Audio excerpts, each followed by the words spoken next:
You're sending a girl with a pop gun to support a Tier 1 recon team? Is this a joke? The voice of Staff Sergeant Riggs boomed through the sterile, chilled air of the Tactical Operations Center, a voice accustomed to filling rooms and crushing dissent. The assembled controllers and analysts flinched, some offering weak, sycophantic chuckles. The crowd laughed. She did not. Sergeant Ava Morgan stood by the auxiliary console, her back to the gallery, her focus entirely on the disassembled components of her M210 enhanced sniper rifle laid out on a clean mat. She moved with a serene, almost hypnotic economy of motion, her hands gliding over the cold steel with a familiarity that spoke of 1,000 hours of practice.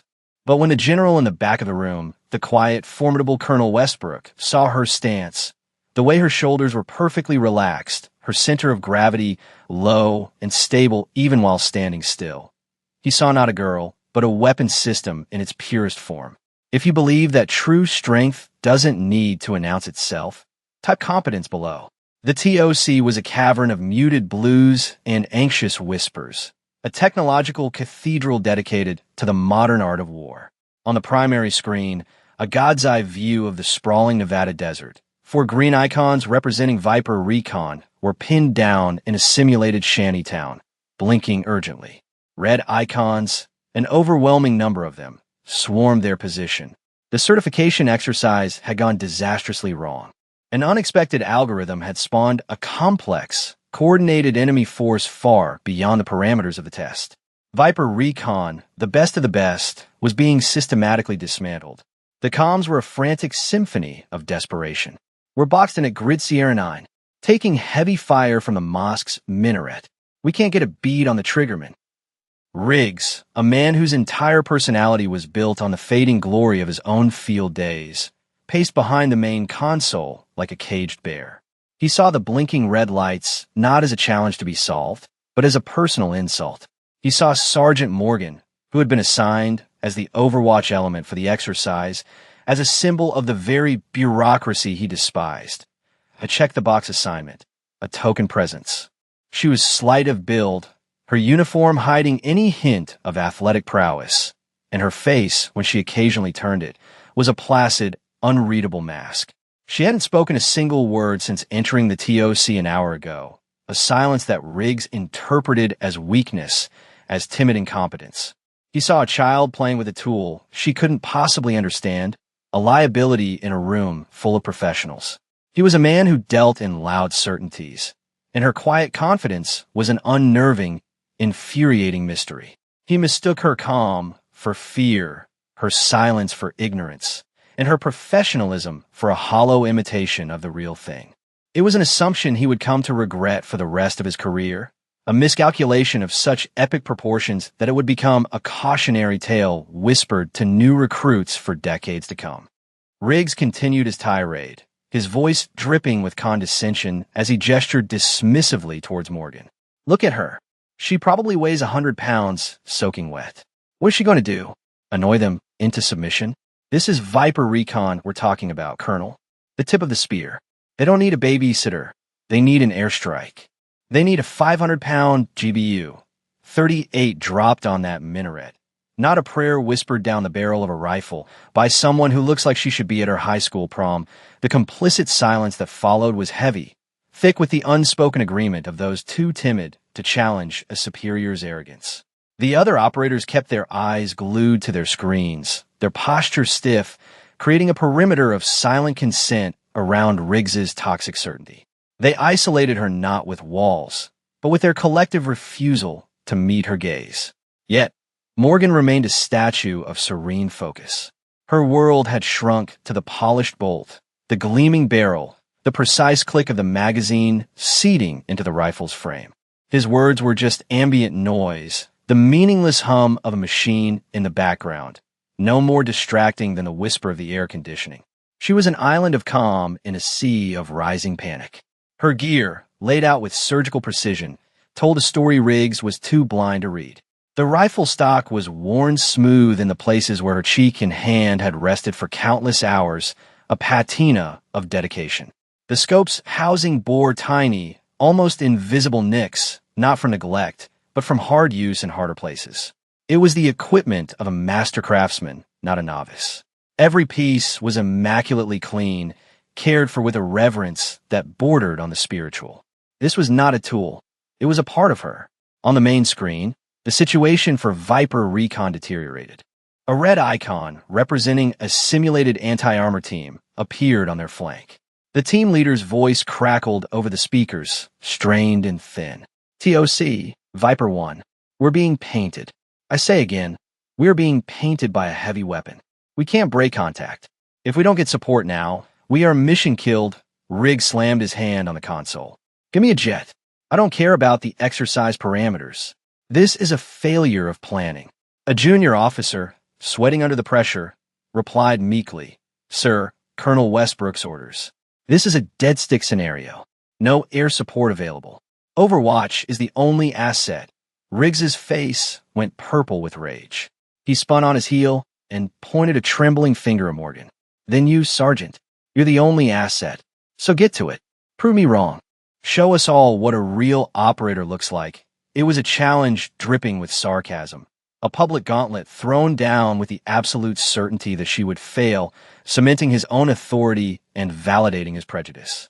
Colonel Westbrook, observing from the shadows at the back of the room, simply watched, his face an unreadable granite slab. He had seen men like Riggs before. He had also, on very rare occasions, seen operators like Morgan, and he knew that the storm was about to break. The challenge hung in the air, thick and suffocating. The entire room seemed to hold its breath, a gallery of spectators awaiting a public execution. But it was Colonel Westbrook's voice, quiet and laced with steel, that cut through the tension. He didn't raise it. He didn't need to. His authority was a physical presence in the room. Staff Sergeant Riggs, you will be silent. Sergeant Morgan, you're cleared to engage. The exercise is now live for your element. It was not a request. It was a transfer of power. Morgan gave a single, almost imperceptible nod of acknowledgement, her back still to the room. Her preparation, which had seemed like a slow, methodical ritual, now accelerated with a breathtaking efficiency. It was a fluid, unbroken sequence of movements, a dance of deadly competence. Her hands, which had been so calm and deliberate, now became a blur of practiced precision. She slotted the bolt into the receiver, the sound a solid, definitive thunk that seemed to echo in the silent room. She attached the suppressor with a quick, practiced twist. She settled the rifle into the custom-built cradle at her station, its barrel pointing towards a small, reinforced window that offered a direct line of sight to the distant training range, a view augmented by a series of high-powered sensors. She adjusted the scope, her eye pressed to the rubber eyepiece, her body merging with the machine until it was impossible to tell where the human ended and the weapon began. She plugged a thin cable into her headset, linking her directly to the TOC's sensor grid and Viper Recon's comms. Her first and only words spoken to the room were a calm, flat monotone, devoid of any emotion. Echo online. Send target data. The effect was electric. On the massive screen, a torrent of information suddenly cascaded into a small, specialized window that mirrored what she was seeing through her scope. Wind speed, humidity, barometric pressure, even the Coriolis effect calculated for the extreme range. It was a dizzying storm of variables that would have overwhelmed a lesser marksman. For her, it was simply the language she spoke. Riggs let out a short, derisive snort. She won't even be able to read the overlay, he muttered to the man next to him, a final, desperate attempt to cling to his crumbling narrative of her incompetence. Then came the first shot. It wasn't the loud, concussive boom everyone expected. The advanced suppressor and the soundproofing of the TOC reduced it to a dull, heavy cough. On the main screen, a camera view from a drone hovering over the battlefield instantly zoomed in, tracking the bullet's hypersonic path. For a heart-stopping second, nothing happened. Then, on the roof of a building a mile away, the communications antenna on the backpack of an enemy spotter, a target no bigger than a pencil, vaporized in a shower of sparks. The red icon for that unit flickered and died. The voice of Viper Recon's leader, filled with disbelief, crackled over the comms. TOC, what was that? Did you see that? Hostile spotter is down. We didn't even see a muzzle flash. The room was utterly, completely silent. The silence that followed the first shot was a physical thing, a heavy blanket that smothered all other sound. It was a silence born of pure, unadulterated shock. The controllers stared at the screen, their minds struggling to process what they had just witnessed. A mile-long shot through shifting desert winds to hit a target that was not only small but actively moving. It wasn't just improbable. It was, by the known metrics of ballistics and human capability, impossible. Riggs was the first to break the spell, his voice a hoarse whisper. Luck, he breathed, the word a desperate prayer to a universe he thought he understood. That was a 1 in a million lucky shot. He needed it to be luck. The alternative, that this silent, unassuming woman possessed a level of skill so far beyond his comprehension that it bordered on the supernatural, was a truth too devastating for his ego to accept. Then came his second cough. On the screen, the drone camera swiveled. This time, the target was the optics of a heavy machine gun emplacement that had Viper Recon pinned down. The specialized glass shattered, rendering the entire weapon system useless. The red icon blinked from active threat to disabled. The third shot followed almost immediately. It didn't strike a person. It struck the power pack of the enemy's radio jammer, a small box tucked behind a low wall. The device short-circuited with a visible blue flash, and suddenly Viper Recon's comms, which had been filled with static, cleared up. TOC, we're clear. Jamming is down. We have full comms. The shots came faster now, a rhythmic, terrifyingly calm cadence. It was not a frantic volley of fire. It was a symphony of strategic elimination, a masterclass in battlefield geometry. The narrator could only watch in awe as her logic unfolded with each pull of the trigger. With one shot, she severed their communication, leaving them deaf and isolated. With one shot, she blinded their spotters, leaving them without eyes. With one shot, she disabled their heavy weapons, leaving them without teeth. With one shot, she targeted the enemy squad leaders, identifiable only by the subtle way they moved and gestured, and with their removal, she broke their chain of command. The swarm of red icons on the screen began to falter, their movements becoming disorganized, chaotic. They were no longer a cohesive, attacking force, but a panicked mob. On the ground, Viper Recon seized the opportunity. All Viper elements, TOC has neutralized Overwatch. I say again, their eyes are gone. On my mark, break right. Go, go, go. The green icons began to move, flowing through the gaps she had created, turning the tide of the engagement in a matter of seconds. Then came the final shot, the one that would become legend. The exercise's ultimate target was the enemy commander, a high-value target program to stay inside a fortified command post. The drone feed showed him pacing behind a window, barely a slit in the concrete wall. The simulation's physics engine had calculated the probability of making that shot at that range, through that aperture, at less than 0.001%. It was a statistical impossibility. Morgan's rifle coughed one last time. The drone camera zoomed in on the window. For a moment, nothing. Then, the commander icon on the map simply vanished. A message flashed in bold green letters across the main screen, stark and final against the digital map of the battlefield. Exercise complete. Mission successful. The TOC was plunged into a silence so profound it was deafening. Every single eye was fixed on the screen, on the triumphant green message that had been purchased with a handful of perfectly placed bullets. Riggs's face was a pale, slack-jawed mask of utter, soul-shattering disbelief. His world, with its loud and simple rules, had just been irrevocably, silently, and completely dismantled. For a long moment, no one moved. The operators and analysts remained frozen at their stations, their minds reeling.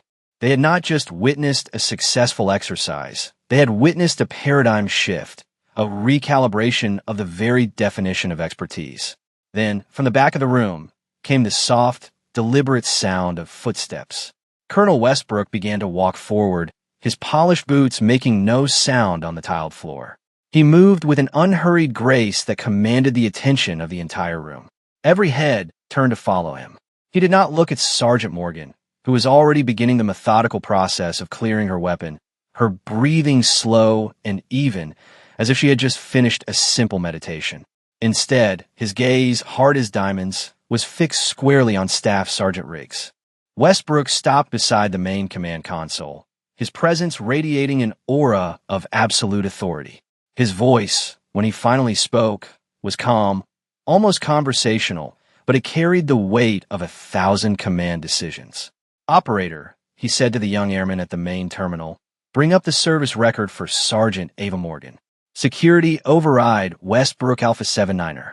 Display on the main screen." The airman's fingers flew across the keyboard. A moment later, a personnel file appeared on the massive screen, the same screen that had just shown Morgan's impossible feat. Most of it was covered in thick black bars of redaction. It was the file of a ghost, a person who officially, in many ways, did not exist. Westbrook's eyes remained locked on Riggs, forcing him to confront the evidence of his own ignorance. "Read the unredacted lines, Airman." Out loud, for all of us to hear. The young operator swallowed hard, his voice trembling slightly as he began to read from the screen. "Name, Morgan Ava. Rank, Sergeant. Unit, Special Activities Division. Overwatch element." Collective, sharp intake of breath swept through the room. Special Activities Division was the stuff of legend, a unit so secret that its very existence was a classified secret. They were the ghosts who hunted other ghosts, the scalpel used for the nation's most sensitive and dangerous work. Call sign. Echo. The name clicked into place. She didn't just return fire.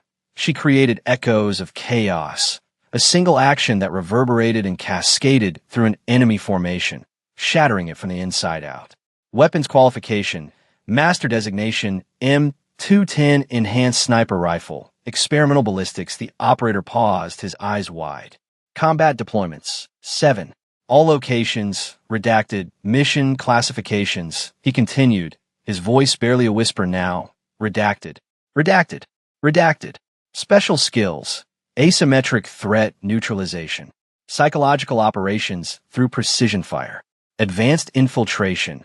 The final line on the screen was a simple instructor's note from the legendary sniper who had trained her, a man whose name was a myth in the special operations community. The note read, "Do not send her to hit a target. Send her to solve a problem. The target is incidental." The weight of those words, of that file, descended upon the room. The story was no longer about a series of incredible shots. It was about the operator who had made them. The quiet, unassuming woman in the corner wasn't just a sniper. She was one of the most elite, highly trained, and dangerous human beings on the planet. Riggs's face, which had been a mask of disbelief, now crumpled. The blood drained from it, leaving behind the pale, sickly pallor of a man who has just been publicly and comprehensively humbled. The foundation of his arrogance, built on a lifetime of loud assumptions, had been obliterated in the space of 5 minutes by a quiet professional and a screen full of redacted text. He had not just been wrong. He had been spectacularly, fundamentally, and unforgivably wrong. Colonel Westbrook let the information on the screen hang in the air, allowing the full weight of its implications to settle into every corner of the room. He then turned and walked the few paces to where Sergeant Morgan stood. She had just finished cleaning her rifle and was carefully placing each component back into its custom-cut foam case. She moved with the same unhurried, deliberate grace she had displayed all along, her task complete, her mind already moving on. The entire TOC watched, silent and transfixed. This was the true climax of the drama. Westbrook, a living legend in his own right, a man who had commanded armies and advised presidents, stood before the young sergeant. He was a general officer, she a non-commissioned officer. The gulf in their rank was immense. But in that moment, rank was irrelevant. They were two professionals, two masters of their craft, acknowledging a shared, unspoken truth. Westbrook reached up to the collar of his uniform and, with a slow, deliberate motion, unfastened the Velcro holding his command insignia patch. It was a small, embroidered symbol of his authority over thousands of soldiers. In a gesture of profound, almost shocking respect, he leaned forward and placed the patch gently on the edge of her workbench, beside her rifle case. He then straightened his back, brought his heels together with a soft click, and rendered a slow, perfect salute. It was not the perfunctory gesture of a superior to a subordinate. It was the salute of a warrior to a warrior, a sign of deep and earned reverence. For the first time, Morgan stopped her work. She turned to face him fully, her placid expression unchanging. She stood, her posture perfect, and returned the salute, her hand cutting through the air with sharp precision. Their eyes met for a fleeting second, and in that silent gaze, an entire conversation took place. A conversation of mutual respect, of shared sacrifice, of the lonely burden of competence. Then, Westbrook dropped his salute and turned to face the rest of the room. His eyes swept over the assembled faces, finally landing, with crushing weight, on Staff Sergeant Riggs. His voice was low, but it cut like a surgeon's scalpel. "For the last hour," he began, "we have all been witness to a masterclass. Not just in marksmanship, but in professionalism. Professionalism is quiet. It is calm. It does not boast. It does not posture. It simply performs." He took a step towards Riggs, his gaze unblinking. "You, Staff Sergeant, saw a young woman. You saw a small frame. You saw something that did not fit your narrow, outdated definition of a warrior, and you made an assumption. You let your ego write a check that your experience couldn't cash. You confused volume with value." He gestured back toward Morgan. "What you should have seen was discipline. You should have seen focus. You should have seen a level of dedication that you couldn't possibly comprehend. You saw a girl, I saw a guardian. You saw a rifle. I saw a legacy of excellence. You made assumptions. She made history. Let this be a lesson to every single person in this room. The most dangerous person in any fight is the one who has nothing to prove to anyone but themselves." Dismissed. The story of what happened in the TOC that day did not just spread, it detonated. The first spark was the comms chatter from Viper Recon. Their after-action report was a confused, awestruck account of a guardian angel, a ghost on the wire they called her, who had dismantled a superior force with invisible, omniscient power. They didn't know who she was or where the shots had come from. They only knew that one moment they were facing annihilation, and the next, a silent, unseen force had cleared a path for them. Within hours, the whispers began to circulate through the base. In the mess hall, operators from other units spoke in hushed tones about a certification exercise that had turned into a legend. In the barracks, the story was told with the kind of reverence usually reserved for Medal of Honor recipients. The details, as they always do, began to shift and embellish. The mile-long shot became 2 miles. The handful of targets became a platoon. But the core of the story, the incredible, unbelievable truth of it, remained intact. A silent sergeant, underestimated and mocked, had single-handedly saved the day with a display of skill that defied belief. For Staff Sergeant Riggs, the aftermath was a crucible of shame. He was not officially reprimanded. Westbrook knew that public humiliation was a far more effective teacher than a mark on a service record. For days, Riggs walked the base like a ghost, avoiding eye contact, the echo of his own arrogant words playing on a loop in his mind. Then, one afternoon, he sought out Sergeant Morgan. He found her where she always was, on the most distant, windswept lane of the shooting range, practicing. He approached her cautiously, his usual bluster gone, replaced by a raw, painful humility. He didn't offer a clumsy, empty apology. He stood there for a long moment, watching her fire, watching the effortless perfection of her form. Finally, he asked the only question that mattered, his voice quiet and hoarse. "Ow!" She finished her breathing cycle, squeezed the trigger, and then turned to look at him, her expression as placid as ever. "Practice, Staff Sergeant," she said simply. "And I listened more than I talked, that was all." But for Riggs, it was a revelation. He was a changed man from that day forward. He became a mentor to the younger soldiers, his primary lesson a story told at his own expense. He warned them against the poison of assumption, the blindness of arrogance. He taught them to look for competence in the quiet corners, to respect the silent professionals. The legend of that day needed a monument, a physical anchor. A few weeks after the exercise, a young officer from Viper Recon went out to the range with a metal detector. He spent an entire day scanning the area around Morgan's firing position until he found it, a single, gleaming brass casing from her 338 rifle. He brought it back to the TOC. It was polished and mounted on a small, dark mahogany plaque. It was hung on the wall of the main briefing room, a place of honor. Beneath the solitary casing, a simple brass plate was engraved with 2 words, a summary of the most important lesson learned that day. Echo. Listen. It became a touchstone, a silent reminder to all who entered that the loudest voice in the room is rarely the most important. The ripple effects of Sergeant Morgan's quiet masterclass extended far beyond the walls of the TOC. The story became a piece of institutional folklore, a modern military myth that served as both an inspiration and a cautionary tale. Instructors at the elite sniper school at Fort Benning began to incorporate the story into their curriculum on the psychology of marksmanship. They used the Echo incident, as it came to be known, to illustrate the critical importance of emotional detachment, of silencing the internal noise of ego and fear to achieve a state of pure, unadulterated focus. They taught that the true weapon wasn't the rifle, but the mind, and Sergeant Morgan was the new gold standard of a disciplined mind. Pilots at the Officers Club would toast to the ground-based airstrike, marveling at how a single rifleman had achieved the strategic effect of a squadron of F-35s. They debated the ballistics, the sheer impossibility of what she had done, turning her actions into a technical puzzle to be studied and admired. The story enforced a new level of respect between the air and ground domains, a recognition that devastating precision could come from unexpected places. The most significant change, however, was cultural. The phrase, "don't pull a Riggs," entered the lexicon of the base and eventually spread to others.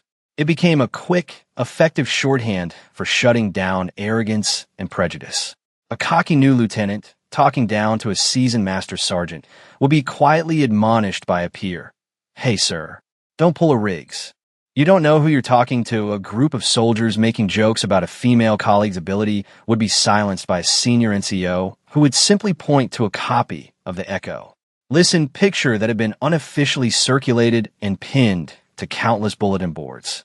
The story had become a verb, an action, a self-policing mechanism against the very kind of behavior that had set the entire event in motion. Sergeant Morgan, the epicenter of this seismic shift, remained utterly unchanged by the legend that grew around her. She deflected praise with a quiet nod or a simple, "Just doing my job, sir." She was approached by younger soldiers, aspiring snipers who looked at her with a mixture of awe and reverence. She would mentor them, not with grand speeches or war stories, but with the same silent competence that defined her. She would spend hours with them on the range, not talking but demonstrating. She would adjust the grip of a young private, shift their stance by a fraction of an inch, tap their shoulder to remind them to breathe. Her teaching was as precise, as minimalist, and as devastatingly effective as her shooting. She taught them that the secret was not in the gear or the math, but in the relentless pursuit of perfection, a pursuit that left no time or energy for ego. Her humility, in the end, became an even greater part of her legend than her impossible shots. It was a quiet but powerful testament to the idea that true confidence has no need for validation.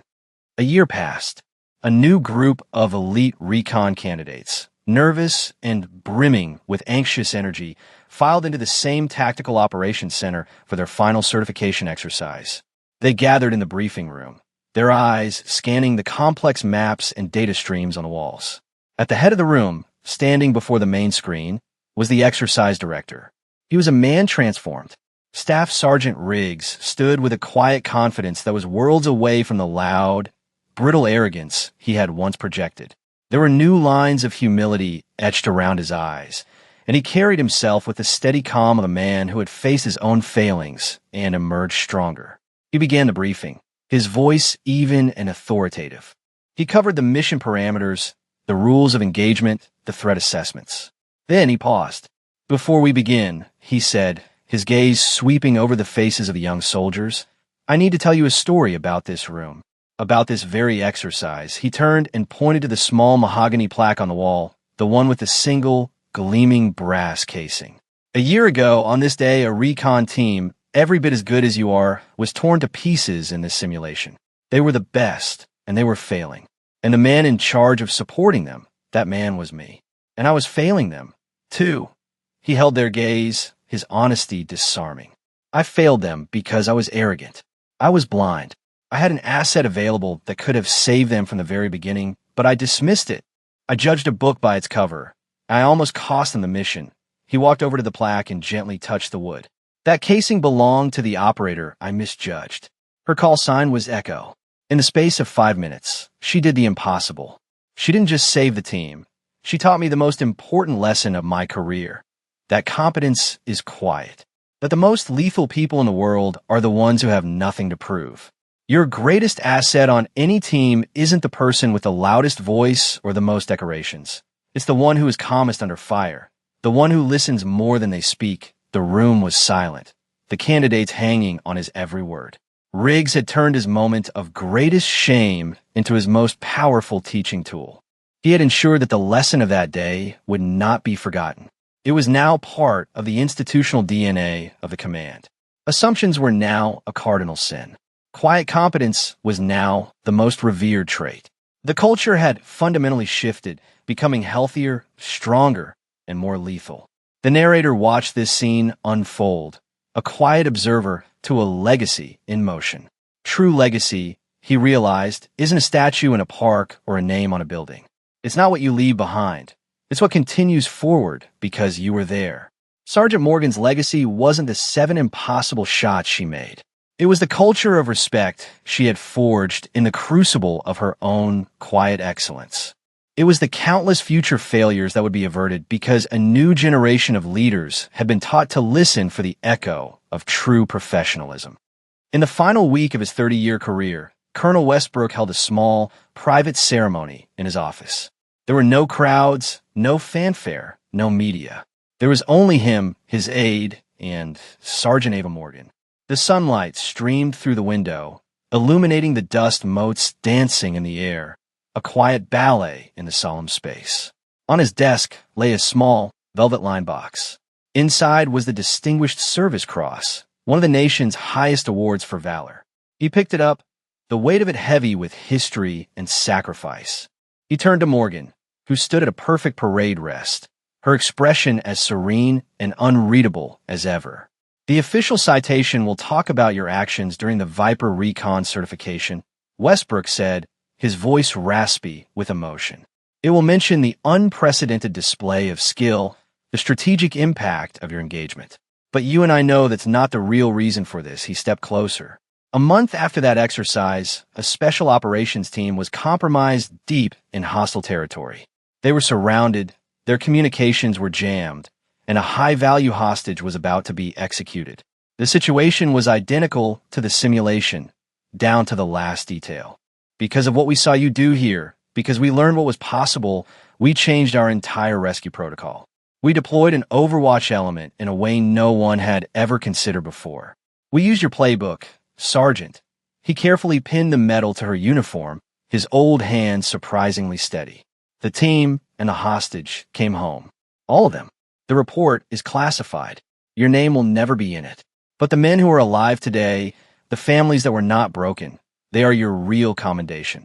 What you did in that TOC, it did more for the readiness and the spirit of this command than a dozen training manuals ever could. You reminded us what we are supposed to be. Thank you.